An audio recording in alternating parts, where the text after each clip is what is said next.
RRB, l'invité du matin.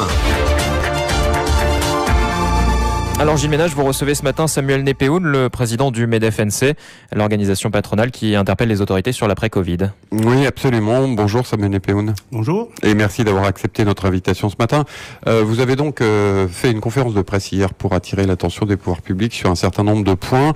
Ce que vous dites en résumé, si j'essaie de résumer votre pensée, c'est que le gouvernement, les institutions, les provinces ont plutôt bien géré les conséquences immédiates de la crise à court terme. Mais attention aux conséquences à long terme, et notamment en matière d'investissement, c'est ça? C'est tout à fait ça. Et je rajouterais que on a un peu le sentiment aussi que l'opinion publique, la population, les autorités, on a l'impression que le Covid est passé et que la vie est redevenue normale. Donc effectivement, le constat que l'on fait, c'est que effectivement les premières mesures qui ont été prises par les collectivités, à travers le chômage partiel, à travers le prêt garanti par l'État, les reports des différentes échéances fiscales, sociales, etc. Tout ça, ça a plutôt été ça a été plutôt bien géré. Mais en revanche, aujourd'hui, ce qui nous inquiète, c'est que l'entreprise, quand elle a connu une chute vertigineuse de ses recettes, mais que malgré tout, il faut investir, parce qu'investir, ce n'est pas un luxe dans le milieu de l'entreprise, mais une nécessité pour garantir l'emploi, pour maintenir un outil de production qui est compétitif, qui est performant.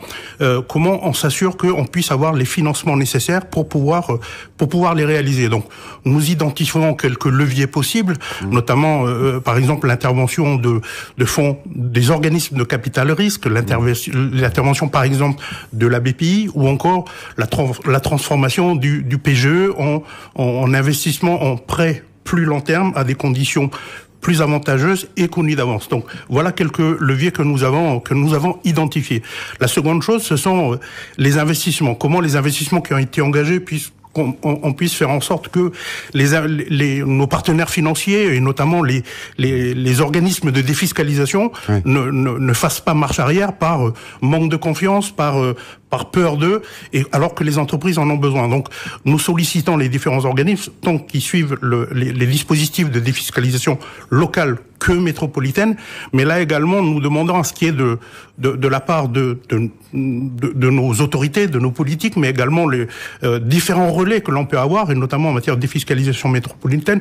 Nous avons des relations avec la FEDOM, qui est très bien introduit au sein des ministères, au sein de Bercy, notamment pour sensibiliser en tout cas les organismes de Bercy, pour ne pas remettre un peu trop rapidement en cause un agrément simplement parce que on remplit plus l'ensemble des conditions. Donc il s'agit de toutes ces mesures-là que nous essayons d'identifier de telle sorte à ce que la confiance reste, parce que l'investissement est nécessaire pour les entreprises.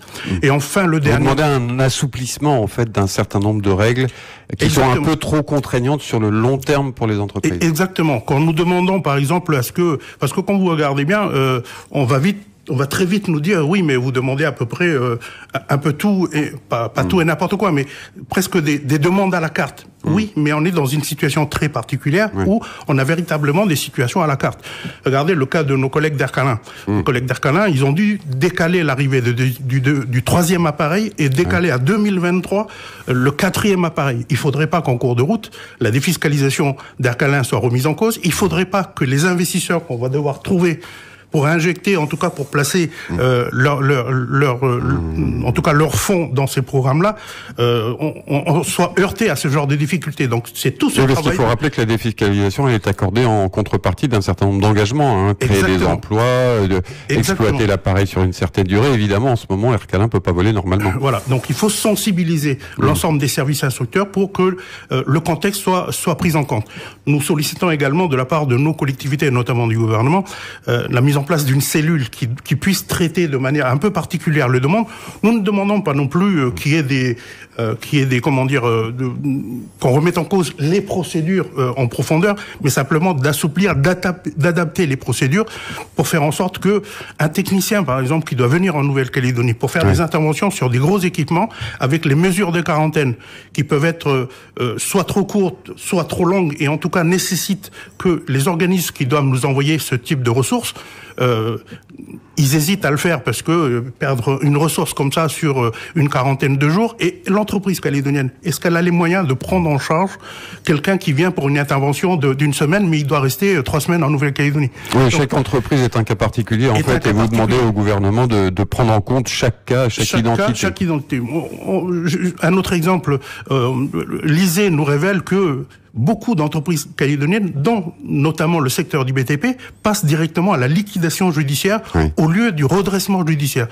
Tout ça pourquoi? On dit quelque part, le dicton dit quand le bâtiment tout va, quand va tout va. Et inversement pour le coup. Eh ben aujourd'hui, beaucoup d'entreprises ne se déclarent pas en redressement judiciaire parce que être en redressement judiciaire, ça vous empêche de souscrire, en tout cas de concourir à des appels d'offres publics. Donc voilà un cas là type, encore une règle qui pourrait être assouplie, disons. Assouplie, ou en tout cas étudiée un petit peu différemment. On a beaucoup d'exemples comme ça qui sont un peu compliqués. Vous avez on a une société minière dans nos adhérents qui commande des équipements en Asie. Oui, la société Montagna, pour ne pas la citer, qui a acheté des barges, qui a déjà versé des fonds. Aujourd'hui, le contexte sur place fait que les systèmes de production sont beaucoup plus lourds, risquent d'être beaucoup plus coûteux, les délais risquent d'être beaucoup plus longs. Comment ils font? Est-ce qu'ils vont jusqu'au bout de l'investissement? Est-ce que les financements sont maintenus? Voilà, un certain nombre de questions que nos entreprises ces questions auxquelles nos entreprises sont confrontées et auxquelles nous demandons à ce que les réponses qu'on apporte en face soient des réponses adaptées aux soucis que chaque entreprise en ce moment traverse. Ce sont des problématiques assez lourdes. Pour parler du sujet que je connais le mieux, c'est-à-dire la Calédonie, nous allons être confrontés à novembre au fait qu'on risque de ne plus avoir de pilotes, puisque l'ensemble des licences des pilotes tombent en novembre. Et comment on fait pour envoyer... Arrive à expiration, vous voulez dire. Ils arrivent à expiration. Comment on fait pour envoyer les pilotes pour repasser leur licence en Nouvelle-Zélande, en Australie ou en métropole, avec le contexte que l'on connaît, comment on les achemine là-bas, la quarantaine là-bas, la quarantaine ici au retour, etc. C'est quelque chose de très lourd.